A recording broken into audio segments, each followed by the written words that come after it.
धन्यवाद मैडम। श्री गुमान सिंह जी डामोर। धन्यवाद सभापति महोदया। मैं संविधान अनुसूचित जातियां और जनजातियां आदेश दूसरा संशोधन विधेयक 2022 के समर्थन में बोलने के लिए खड़ा हुआ हूं। सभापति महोदया, जनजाति समाज का इतिहास बहुत गौरवशाली इतिहास रहा है। आज हम अगर गोंड जाति, जिसको कभी अनुसूचित जाति में सम्मिलित किया था और आज हम उसको अनुसूचित जनजाति में सम्मिलित कर रहे हैं, मैं आपको बताना चाहता हूं कि इस देश के बड़े भूभाग पर गोंड समाज का साम्राज्य रहा है। हमारे अगर आप देखेंगे मध्य प्रदेश के भोपाल में तो कमलापति, मध्य प्रदेश के जबलपुर में तो रानी दुर्गावती, शंकर शाह, रघुनाथ शाह, ऐसे सैकड़ों गोंड राजा हुए हैं।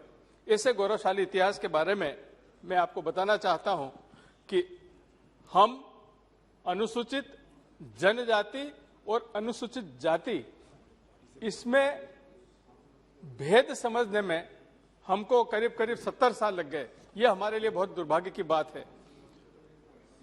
अगर अनुसूचित जनजाति के गौरव को किसी ने समझा है तो वो है भारतीय जनता पार्टी। भारतीय जनता पार्टी वो है जिसने अनुसूचित जनजाति के समुदाय को मान सम्मान दिया है। पहली बार 1999 में जनजाति समुदाय के लिए भारत सरकार में हमारे पूर्व प्रधानमंत्री श्रद्धेय अटल जी द्वारा मंत्रालय का गठन किया था और हमारे बीच में बैठे माननीय मंत्री जी फग्गन सिंह जी उस मंत्रालय के प्रभारी थे। यहां से हमारे गौरव की शुरुआत हुई और मुझे ये कहते हुए खुशी है कि हमारे देश के यशस्वी प्रधानमंत्री परम आदरणीय मोदी जी ने पहली बार इस देश के जनजाति समाज की पीड़ा को समझते हुए भगवान बिरसा मुंडा के जन्मदिन के अवसर पर जनजाति गौरव दिवस की घोषणा की 15 नवंबर को। और आज पूरा जनजाति समाज गौरवान्वित महसूस कर रहा है हमारे प्रधानमंत्री जी के इस कदम के कारण। हमारे प्रधानमंत्री जी ने पहली बार अगर अंत्योदय की बात की है, और अंत्योदय में सभापति महोदय मैं आपको बताना चाहता हूं कि अंत्योदय में करीब 90% लोग अनुसूचित जाति एवं जनजाति के लोग हैं। इन 90% लोगों के लिए क्या कर रहे हैं? इन 90% लोगों के लिए हमारे यशस्वी प्रधानमंत्री जी ने उज्ज्वला योजना लाए हैं, हमारी बहनों के लिए उज्ज्वला योजना लाए हैं, हमारे गरीब लोगों के लिए आयुष्मान योजना लाए हैं, प्रधानमंत्री आवास योजना, प्रधानमंत्री गरीब कल्याण अन्न योजना, और हमारे वन क्षेत्र में रहने वाले जनजाति भाइयों के लिए दीनदयाल ग्राम ज्योति योजना, जिसके माध्यम से कई ग्रामों में 28,000 से अधिक गांव जो बिजली से वंचित थे उनमें उजाला पहुंचाने का काम किया है। ऐसे भारतीय जनता पार्टी की सरकार अनुसूचित जनजाति समुदाय के लिए काम कर रही है। अनुसूचित जनजाति बहुत पुराना समुदाय है। हमारे अगर सही मायने में कहूं तो अनुसूचित जनजाति समाज, अनुसूचित जनजाति समुदाय सनातन धर्म का ध्वजवाहक है। हर दृष्टि से अगर आप देखेंगे, हम अग्नि की पूजा करते हैं, हम वृक्ष की पूजा करते हैं, हम गाय को माता मानते हैं, हम पहाड़ों की पूजा करते हैं, हम हर प्रकार से। तो अगर इस देश की संस्कृति को मजबूत करने का काम किया है तो वो अनुसूचित जनजाति के लोगों ने किया है। सनातन कौन है? हिंदू है। सनातन कौन है? सनातन ही हिंदू है। सनातन ही हिंदू है।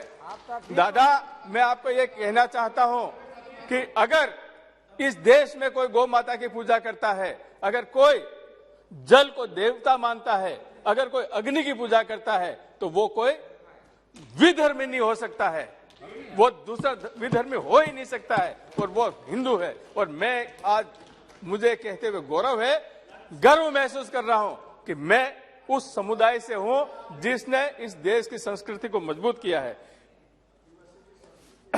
समुदाय में जैसा अभी हमारा बताया कि हमारी पूजा पद्धति, हमारा रहन सहन, हमारे रीति रिवाज, इन सब बातों के आधार पर अनुसूचित जनजाति का व्यक्ति संविधान के अनुच्छेद 366 के भाग 25 में उसको परिभाषित किया है। और सभापति महोदया, मुझे ये कहते हुए बहुत दुख हो रहा है कि कुछ लोग जो हमारे अशिक्षित हैं, गरीब हैं, उनको लोभ, लालच, स्वास्थ्य का लाभ देने की झूठे वादे और ऐसा करके धर्मांतरण करवा रहे हैं। और धर्मांतरण क्या करवा रहे हैं? वो हमारी जनजाति संस्कृति के खिलाफ एक वर्ग को खड़ा कर रहे हैं। ये लोग वो हैं जिन्होंने अनुसूचित जनजाति के लाभों को लेने के लिए धर्मांतरण कर लिया है और धर्मांतरित हो रहे हैं। इसका सबसे बड़ा नुकसान क्या है कि जो हमारी जनजाति संस्कृति है वो धीरे धीरे जनजाति संस्कृति नष्ट हो रही है। तो मैं महोदया आपके माध्यम से माननीय मंत्री जी से अनुरोध करता हूं कि जनजाति क्षेत्र में सबसे पहले हमारी संस्कृति का संरक्षण किया जाए और धर्मांतरण जो हो रहा है इस धर्मांतरण को रोका जाए।